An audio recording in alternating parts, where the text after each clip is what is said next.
Hello and welcome. I'm Stephanie Greppling. Thank you for joining us today for a very special Up Close with Jane Plitt, a lifelong feminist, published author, and first executive director of the National Organization for Women. I'd like to welcome Jane Plitt to the show. Thank you so much for joining us today. Oh, it's my pleasure. Thank you. Jane, let's first discuss a little bit about your background and how you first got started in the women's rights movement. Well, it took a reality check. When I went to Cornell Labor Relations School, I thought it was great dating odds that my college had a 10% quota for women to be admitted to the school. But when I actually went to work in the field in labor relations and discovered that I couldn't eat lunch with my male colleagues, because there were men's only grills and dining areas, it began to click. And of course, Betty Friedan's The Feminine Mystique helped to bring that about. And I and other women were awakening to the reality that even though we were competent and able, just because of our gender, there were limited opportunities. So the early 70s was a particularly exciting time to be part of an emerging second wave of feminism. And when Betty Friedan called on the 50th anniversary of women's right to vote, August 26, that in 1970, that we should all strike, it was a momentous opportunity for myself and other men and women to join forces. So what were some of those key issues that the world was facing during those times? Was it equal rights, equal pay? You mentioned not even being able to sit and eat lunch with one another. It was all of those. And it started on an employment basis with help wanted ads. So Gannett newspaper had help wanted male, help wanted female, and help wanted male-female columns. And actually, our chapter of NOW in Rochester brought suit against Gannett. And as a result, all newspapers had to integrate and no longer define jobs by male and female. Then opportunities to eat wherever you would like. Also opportunities to join service organizations, because groups like the JCs, Kiwanis, Rotary had auxiliaries for women. And I was very fortunate that we were able to bring about a change through the Rochester JCs to their bylaws. They got thrown out, and ultimately the Supreme Court ruled that service groups had to welcome women.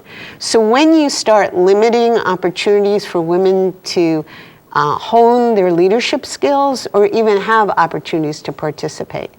Equal pay remains a huge issue, as you Currently. and I, indeed. All we have to do is look at the lawsuit that the U.S. women's soccer team is bringing, and just the other day it was displayed the sexism. The U.S. Soccer Federation said that women are not the equal of men, they're not as strong, they're not as competitive, they don't work as hard. We've heard those lame excuses for decades. Belittling terms. Belittling, yes. And you look at the achievements of the women's soccer teams. So I think they're going to win in May, and they should, but bravo for the corporations that are coming and standing behind the women's soccer team. This is ridiculous, and I'm proud that Procter & Gamble put up $500,000 to help the lawsuit for the women.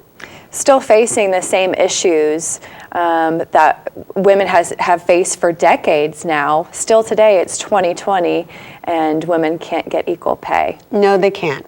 No, they can't. And it's a struggle. And it's a struggle on how you define opportunities and qualifications. Somehow, when a woman is applying, very strict requirements are imposed, but when men apply, it's, well, their career would qualify them. Yeah. So it's challenging. And just look at the number of women in the CEO chairs of major corporations and on boards. We do not have equality. Look at the number of women representing us in Congress. We go, hooray, we had a huge number. Well, that's 29%. Yeah, we not represent 50. 51% of the electorate. Yeah. Let's talk a little bit about locally how you're involved as the vice president of the Manatee chapter of the League for Women's Voters. As we celebrate the 100-year anniversary of the women's right to vote, what are some of the same issues from 100 years ago that women are still facing? Well, I just want to clarify. I had been the vice president of the Manatee League, but I am no longer. Okay. But I am a card-carrying member and very proud to be one. It is essential when we look at the lack of representation of women in leadership, as we started to talk about in Congress. Well, in the Senate, we only represent 25%. Yeah. And in the governorship, 29%. Without women being at the table, the issues that women face and that men may be less sensitive to are not going to be discussed. Childcare is a huge issue. Yes. And we have yet to deal with it as a society. It's, well, you figure it out. Well, how are women going to juggle their jobs when they have a sick child? And what do they do with it?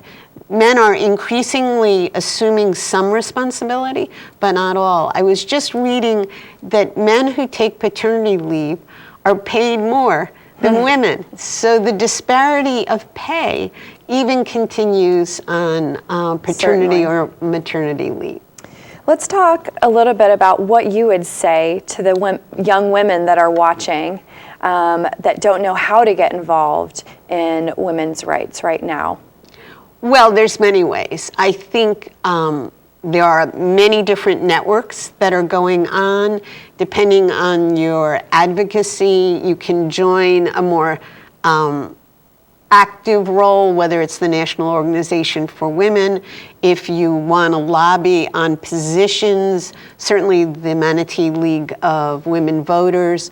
But in addition, there are professional groups of engineers, of attorneys that meet as women's groups, and those are terrific because we need to support each other. Certainly. Being an election year, you know, women's rights are a hot topic, and I believe more women are getting involved in the politics. And you know, there's a huge movement, this Me Too movement that's going on right now. How do you think that plays into the election year, and then the candidates that have since dropped out that were running? Well, I think it is sad that we this year will not be electing a woman. Even though I wasn't supporting the candidates, the reality that we are still going to be electing white men, older white men, is discouraging to the younger women. They need a role model. They need to be able to see that a woman too can lead. And so another way that women can get involved is get involved in your political party, whether you're a Republican, an independent, or a Democrat, or a conservative. It is important that women's voices and that women play active, visible roles and not just behind the scenes. Absolutely. Bubble those up directly to whatever party that you support. Exactly. And definitely consider running for office, because as I've just shared, we need more women in those elected roles. Absolutely, and there are very smart, very intelligent, educated women that are out there that have not decided to run. So I'd like to see what the next wave of those women look like. That's right. And we're often socialized, women, to stand back and don't seem too egotistical, and instead of viewing that as boldness and leadership, there are different standards over when women step forward. So we need more women stepping forward. That's right. So it becomes more commonplace. What motivates you, Jane, to speak out and continue to advocate for women's rights? Several things. I was brought up to be passionate and to believe in the individual.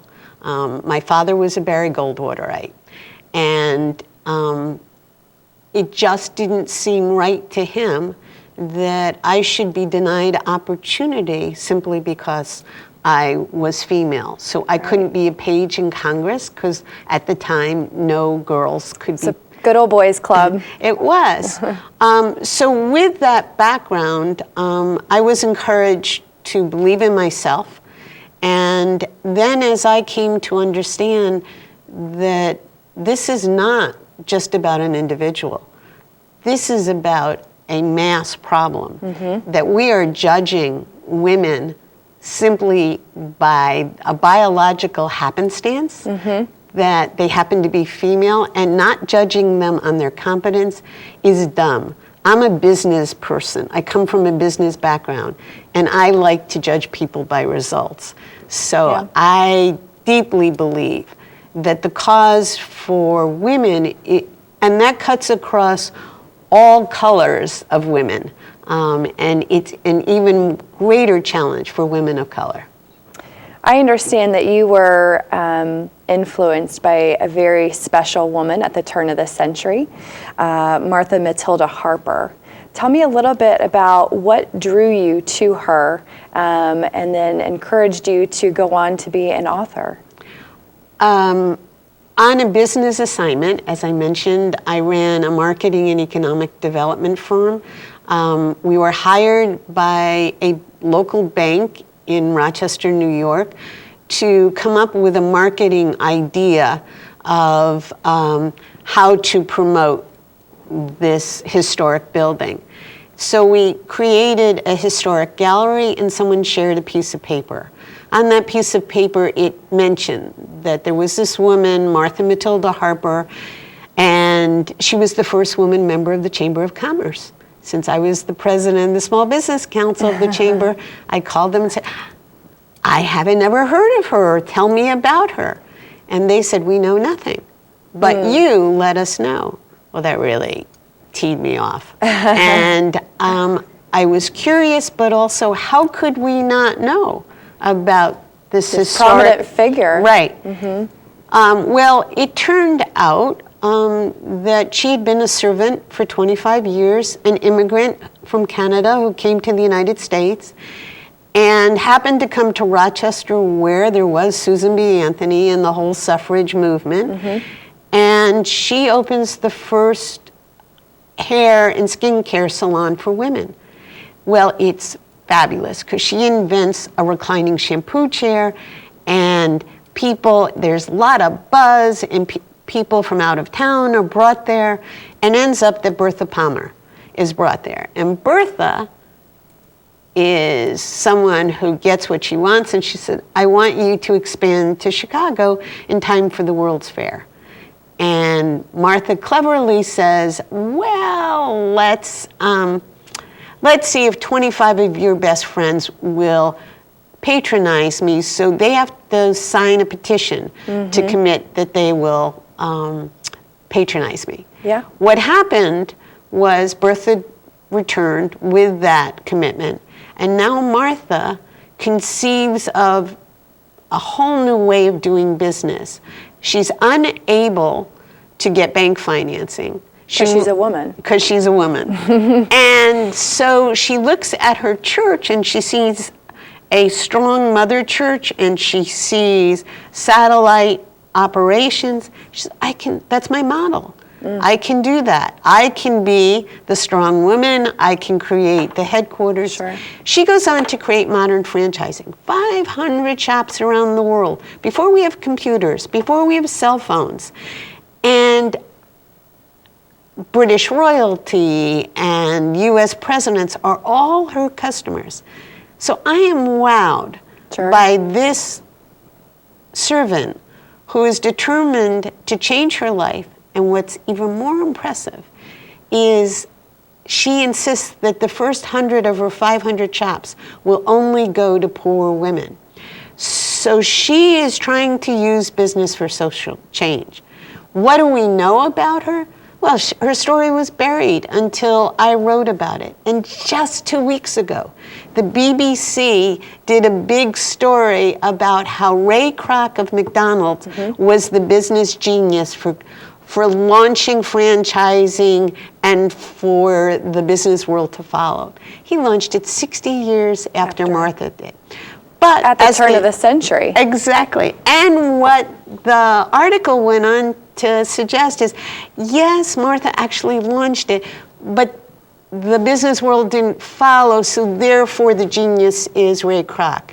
I don't think so. I think she was the genius. And the men were just foolish for not following it. Sure. So she's an inspiration. Her values, her determination, and the impact she had on poor people. What a tremendous story. So you've taken that kind of investigative aspect to really finding out who she was, and it really inspired you to tell her story to the rest of the world. It did. I spent 6 years crisscrossing the United States and Canada because when we talk about history, it is his story, and her story was buried. But people, particularly women, had saved records and memorabilia, photographs, and it was for me to sew all of that together and to create a biography. The interest was so great that people said, well, I want my children to know about it. So that resulted in a young child's book called Martha's Magical Hair. And we have a couple of your books here we do. today. We do.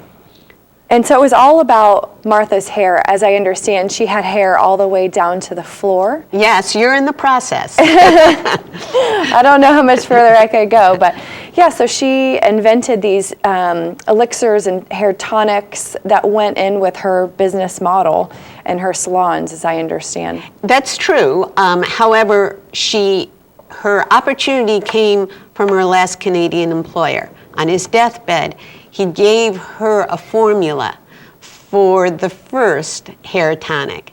And with that, she thought she had the key to independence. And she immigrated, and she remained a servant for 6 years.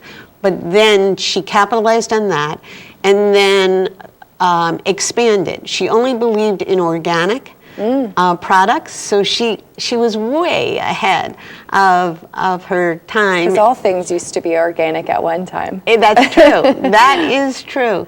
And she didn't believe in hair dyes. She thought that they were dangerous, and she would not allow it, even though that could have represented additional cash.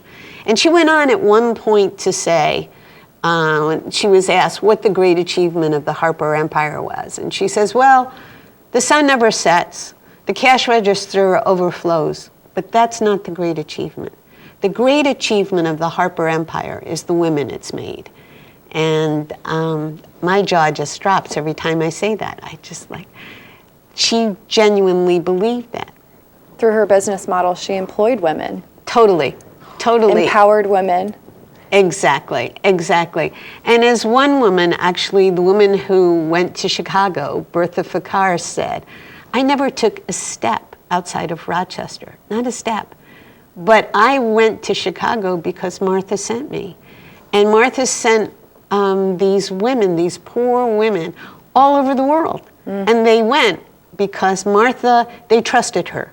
loyalty, and she had training programs and then universities, and they knew exactly what the Harper model was, and they followed it. A leap of faith and vision really made her whole enterprise come together. So wouldn't you adopt her as your heroine? Absolutely, yeah, especially as a child looking up to a strong female figure. And when actually I'm speaking and I have come across women who have said, oh, it's too bad I have only little boys, or I have grandsons. And I said, they need to read about her too, because that's part of the socialization. We need to get used to that a woman can be a strong leader too. Not to say that we shouldn't learn about men, but we should simultaneously be talking about women's achievements, because they matter also. And women's leadership. Exactly. Leaders leading leaders, right? Exactly. So in that spirit, Janine Amick from the Manatee Performing Arts Center asked me to produce some kind of visual production that would talk about Martha.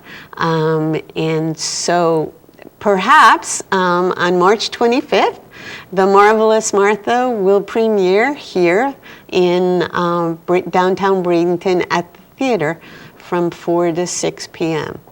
So you're bringing the story to the big stage. I am, but and I think this is significant, with 26 community leaders from Sarasota and Manatee.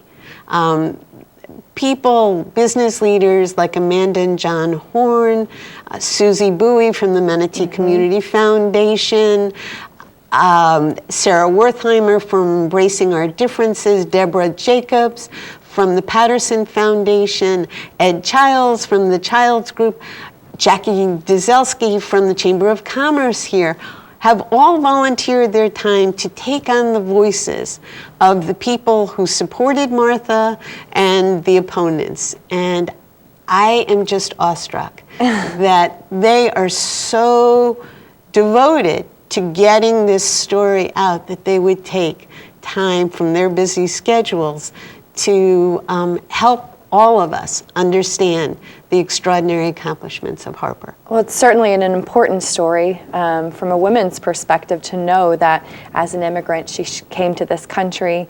She was, as you said, a servant, and then she had this idea to make something of herself. That's right. And right. It was just an idea, and it exploded into a complete business model.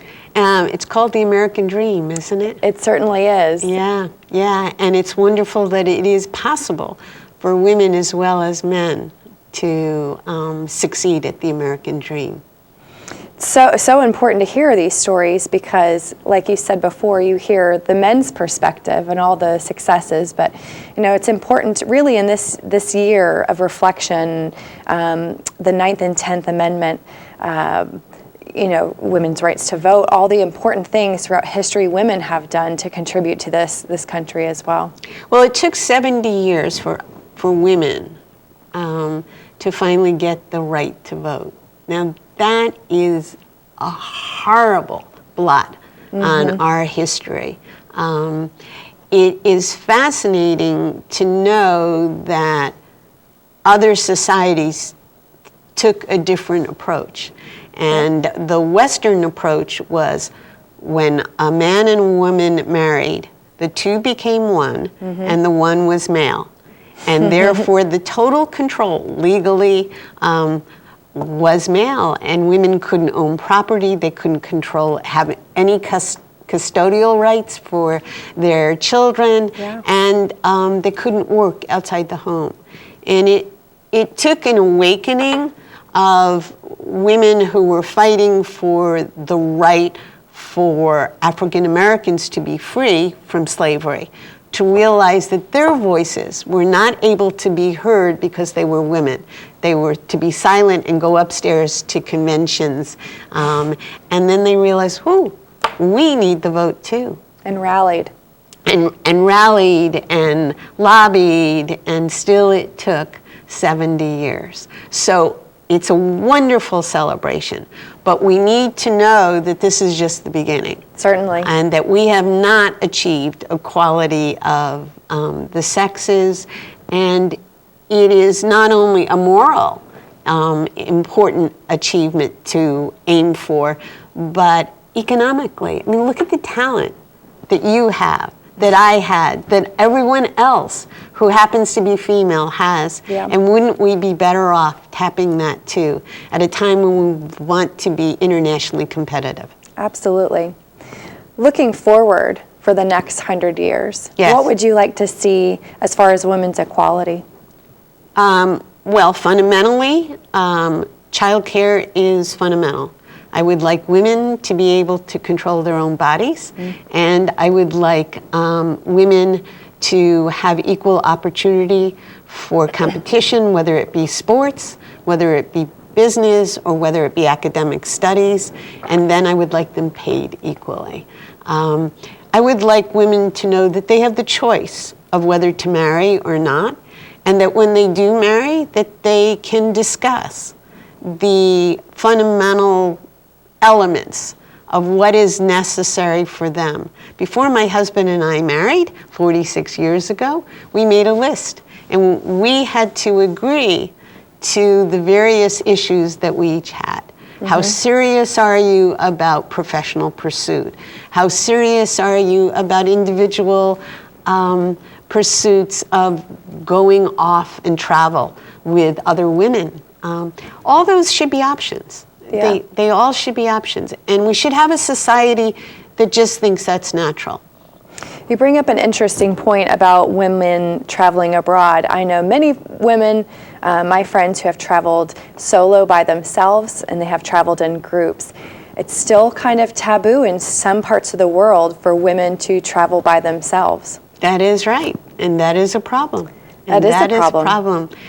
So the answer is we need to do more of it. In the same way that even though we had laws on the books that said you shouldn't be discriminating in the food business, it took women saying, we insist to be seated, and bringing the media, the television cameras, the radio, and watching and sharing with the public so that they can begin to say, yeah, why aren't women able to sit down in this grill? So it takes a certain level of confidence and boldness to say, I can travel, I will appear. I am equal. I am. We have to believe it. Yeah. Yes. Let's flash back a little bit to your experience at Cornell, that you said that you weren't able to eat with the men that you were peers with. No, at Cornell, there was a 10% quota system, and I thought that represented great dating odds. So that shows you that I had not quite awakened. But when I graduated and was working, I could not eat with my male peers because they would be eating in the men's only grills. It was faster service and the like. And that was crazy. That was absolutely crazy. I can't even imagine how disappointing that was to be treated that way. It was more than disappointing. It was plain frustrating. And as I said, it took a bunch of us to insist on being seated, a bunch of women, for that to finally happen. And they all didn't, we had to take each of those food establishments on separately. They didn't all cave, which was amazing to me. Wow. Do you have some comments that you would like to share with the viewers about your experience and your journey through women's rights? Well, everyone's life is distinct, and that's the beauty, that we are all individuals. For me, I was incredibly lucky to have been supported in my childhood, to believe in myself, and then to basically be able to have the strength to associate with a group that was going to change the status quo. I have had 2 children. I have 3 grandchildren, 1 on the way. And I just deeply hope that when they grow up, those grandchildren, that the world will be better and more responsive, so that a girl can be given the chance to fail and to succeed in the same way that men can. And that no one will blink, whether she travels to a country, whether she decides to pursue a certain line of work, and whether she is President of the United States. When I hear people reacting to female candidates, even those who I didn't support, but they suggest language like, she screeches, or she's too uppity, those terminologies are sexist. And I hope that we come about and begin to say that if a woman speaks up with determination and boldness, that we embrace it for what it is in the same way that we do men. How did you find your tribe in women's equality? As I said, I was born in the right time. So the second wave was occurring at a time when I was in my 20s, and there were other women, and I happened to connect with a very fledgling now chapter. And wow, those women were amazing. I had always been a tomboy. I'd always been, but suddenly I am seeing women that just, whoa, these are amazingly accomplished people who also had similar ambition as I did. So that helped me understand that women were terrific. And then I began to understand that we could form networks, whether it was advocacy or just support. So one of the groups we formed was the Rochester Women's Network. Over 700 members. Wow, that's impressive. It is. And you could call anyone and just say, I'm looking to change careers. Could you share some time with me? I have an idea. Is there a contact for it? And so to those who say, oh, I can't work with women or the like, that's not my experience. And I encourage all of us to network among women. Yes. In this community particularly, there are very empowered, very successful women. You named a couple previously that are involved in your project. You know, I've found that if you reach out through the chambers or other civic organizations, that women are very responsive to help as well. They are. They absolutely are. And they also can be timid. So it will take people who are willing to be a little more of a rabble-rouser. Yeah. I'm often called in, we need you to speak up. And I keep saying, no, we need you. Because it's so important that there be different voices heard, so that, and it's not just a letter to the editor. We need to think of tactics. I'll give you an example. The ERA. It is unconscionable that it has not passed. And it is not good that our local congressman voted against it. And it is not good that in the Senate has refused to take it up. And I think men and women should be bombarding our legislators and saying, for goodness sakes, it is high time to have the Equal Rights Amendment in our Constitution, assuring that men and women have equal rights. It's a valid point that there's still so much room to grow, to get on that equal level. Indeed, indeed. And Title IX which transformed the way girls could suddenly participate in sports programs at schools. Boy Scouts of America has Yes. now accepted Yes, women. yes. But there has been talk about eliminating Title IX, that it puts a financial hardship on schools. Really? The mandate that they should spend the same amount of money on women and girls as they do with boys and men? We have to be vigilant to protect that. Title IX was essential. I didn't know when I was a young girl, we did not have group sports. We had cheerleaders. And if you weren't blonde and beautiful, you probably didn't qualify as a cheerleader. What about the rest of everybody? It's wonderful. You bring up a wonderfully important issue, women in sports. Let's talk a little bit about that, because there's some new press being released about the U.S. women's soccer team. That's right. And how they are suing for equal pay to the federation. Let's touch on that a little bit. $66 million in back pay.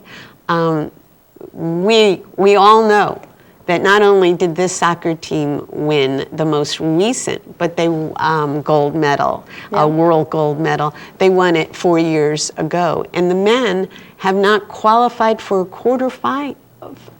finals since 2006. Yet the men are being paid more than the women.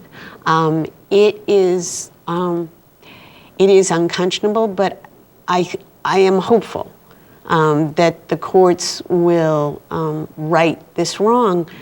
But this is 2020, and it continues. Billie Jean King played a key role to equal the awards for the competition in professional tennis, but was scoffed at with Billy Riggs and the competition.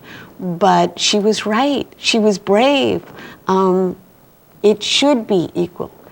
So we will see how this goes. And then next is golf. So let's see how the world soccer community handles it. And we're just talking about the United States. We have a big problem in the rest of the world. Yeah. So it's not only in sports. You hear about it through entertainment, that actors are not paid. Men and women actors are not paid the same, that the leading roles for men get more money than the women. They're on the camera the same amount of time. Yes. That's a huge issue. Yes, it is. It sends a terrible message. It does, and it also speaks to the roles. Unless you are a younger woman, it is very difficult for older women to get meaty roles. Yes. No, aging and wrinkles are real, and we need to embrace that. In the Asian culture, they actually respect and think that the older generation is wise. Well, I want to thank you, Jane, for your time here today and all the things that you have done for women, not only in this country, but for the movement in and of itself. You are an inspiration, and I hope that your grandchildren will become the next president of the United States. Do you have any closing remarks on our discussion today? Well, I think that Susan B. Anthony summed it up when she said, every woman needs her own pocketbook. And I think indeed, and we need it filled with equal pay. Thank you. Well said. Thank you, Jane, so much for being here today. Thank you. I'm Stephanie Greppling with METV.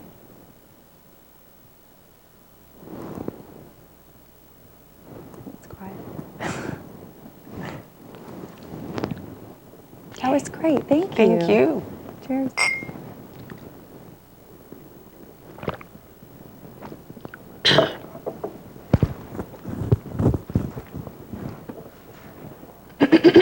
Great.